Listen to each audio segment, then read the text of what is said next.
Mga sitwasyon, huwag kayong magtatampo sa Diyos. Amen. Amen. Alam ng Diyos ang lahat. Amen. Amen. Kung minsan maalon, tawag ka lang sa Diyos. Kagaya ng ginawa ni Kim. Amen. Konting alon lang. Sabi mo, Panginoon, ang liit naman ang alon na yun. Wala bang mas malaki? Kasi kapag malaki ang alon, malaki din ang balik. Amen. Kapag nagtagumpay ka. Sa pagsubok na malaki na napagtatagumpayan, malaki din ang reward ng Diyos. Amen. At hindi madali kay Kim, sapagkat, yun lang nangyayari yung ganun. Nagiging tapat siya sa kanyang daddy sa tagal ng panahon. At Diyos pa ang ipinaglalaban niya. Ano Amen. ang gagawin ng Diyos kay Kim? Amen. Amen.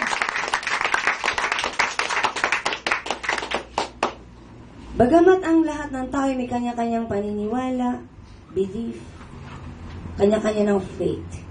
Makinig lang kayo. Observe niyo lang.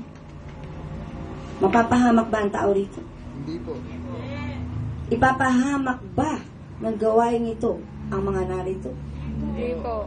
Amen. Amen. Kayo ang sumagot. Sa mga kabataang yan, nasa likod na yan, na talagang matitigas ang ulo. Kailan ba kayo magbabago? Kailan? Kailan nyo sasabihin, sorry po, ina. Wala akong ginawa kundi magmaktol lang naman. Araw-araw sa buhay. Magmaktol. Ano yun?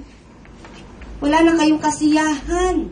Wala nang ginawa ang Diyos na araw na hindi kayo nakasimangot, na hindi kayo galit, na hindi masama ang loob nyo sa buhay nyo.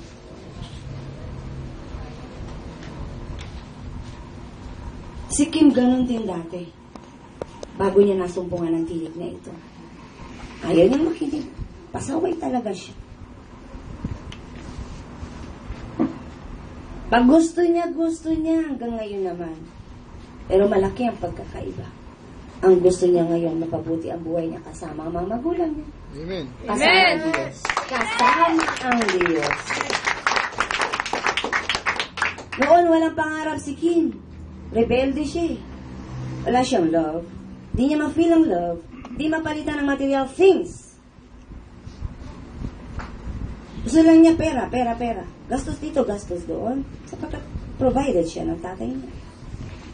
Ano magiging future niya kung hindi siya nabago? Kapalan man siya ng malaking halaga ng tatay niya. Magpapariwara ang buhay niya. Oo, dumadalangin araw at gabi ang tatay niya sa Diyos, iligtas si Kim at ang pamilya niya.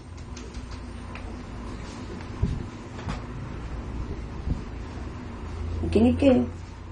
Kung di nyo babaguhin ang sarili nyo, anong gagawin ng Diyos sa inyo? Sige, pagbibigyan kayo. Ano ang ending ng buhay? Anong makikita niyo sa sarili niyo? Mas worst pa kung ano kayo ngayon.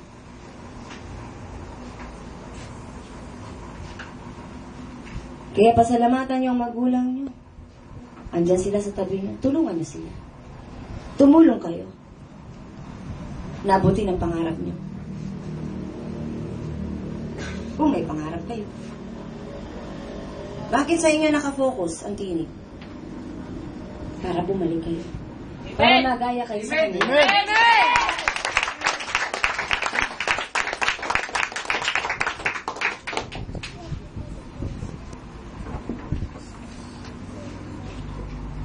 Makinig. Hindi makukuha ito na isang upuan lang. Kailangan saksak, inject sa mind din. Sa mind and sa heart.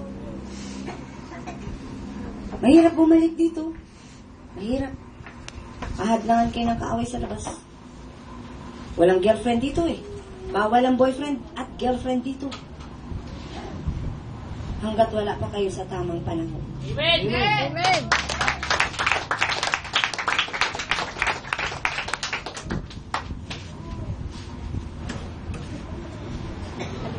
Kim, napaalam ng banal na Espiritu sa iyo.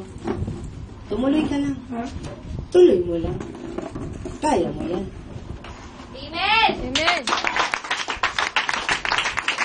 Kaya mo yan kung hindi mo iiwan ng Diyos. Amen! Amen!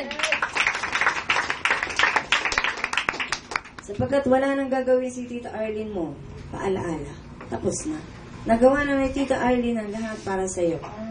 Alam mo na ang mabuti, ikaw na at ang Diyos ang mag-uusap. Amen. Amen!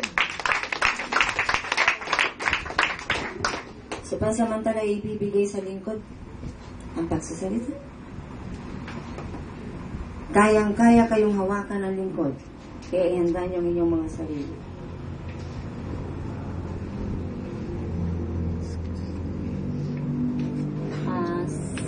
Gusto ko lang pong magpasalamat sa lahat ng narito. Amen! Amen! Bakit po ako magpapasalamat? Kasi kung wala kayo, sino kakausapin ng Holy Spirit? Amen! Ako po isang lingkod na walang kabuluhan. Tandaan niyo yan. Wala po akong kabuluhan kung wala ang Diyos sa buhay ko. Amen! Hindi po ako tatayo dito para ipagyabang ko lamang kung anong natutunan ko. Tumatayo po ako dito sapagkat gusto ko pong magpasalamat din sa Diyos. Magpasalamat sapagkat naging matatag ako. Dalhin ng buhay ng bilang isang solo parent kasama ang dalawa kong anak na babae. Dahil yan sa faith ko kay God. Amen! Hindi madali, pero nangako ang Diyos sa akin, anak. Hindi kita iiwan, hindi kita pababayaan. Sasamahan kita kahit saan ka pumunta.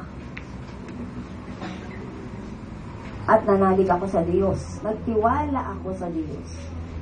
At nararamdaman ko, patuloy kong nararamdaman ang pag-ibig ng Diyos sa buhay namin mag-ibig. Amen!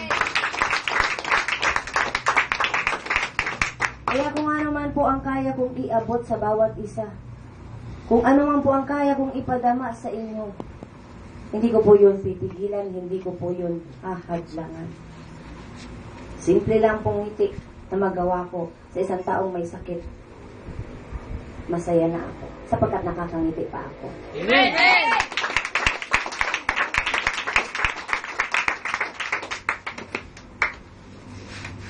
Tumatayo po ako sa inyong harapan sapagkat yan po ang pagkatawag sa akin ng Diyos. Ang sabi niya, anak, pumunta ka. Ako ang magsasalita, ako ang gagawa. Pupunta ka lang. Kaya kung wala kayong makikitang binabasa ako, sapagkat kung ano po yung gustong ipaalam ng Diyos sa inyo, yun po yung binibigay niya sa kaisipan ko para ilabas ng bibig ko, ng labig ko. Amen! Wala po akong ihahanda. Hindi po sinabi ng Diyos yan. Ang sabi, anak, pumunta ka lang. Ako ang makikipag-usap. Ako ang magsasalita. Ako ang gagawa. Amen! Kaya kung meron pong nagpapagamot, wag po kayo sa akin, hihingi ng tulong sa Diyos. Ano po? Yun po yun. Kung maghihilang Diyos, kamay ko lang po. Kung pagagalingin ka ng Diyos, Diyos din po ang nakakaalam niya. Amen!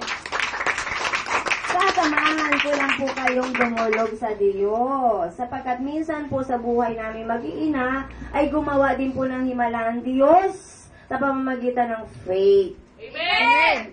Ang aking panganay na anak ay pinagaling, instant healing. Kaya po nagkaroon ako ng masidhing hangarin na paglingkuran ng Diyos. Kapagkat nakita po, napakabuti ng Diyos.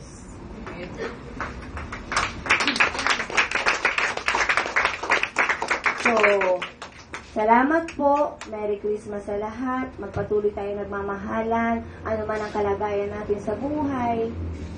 Basta kasama natin ang Diyos, manatili po tayo sa Diyos. Amen! Hindi po ako hihinto hanggang ako ay bawian ng buhay sa paglilingkod sa Diyos. Kaya kayo, nasa sa inyo po yan kung sasama kayo sa akin. Amen! Saan man po kayo makarating, saan man kayo dalhin ng Panginoon sa inyong buhay, huwag niyong kalilimutan na minsan ay nakadaupalad niyo ang Diyos, narinig niyo ang tinig niya, at tinuruan kayo ng Diyos. Magpatuloy po kayo sa aral ng Diyos. Amen.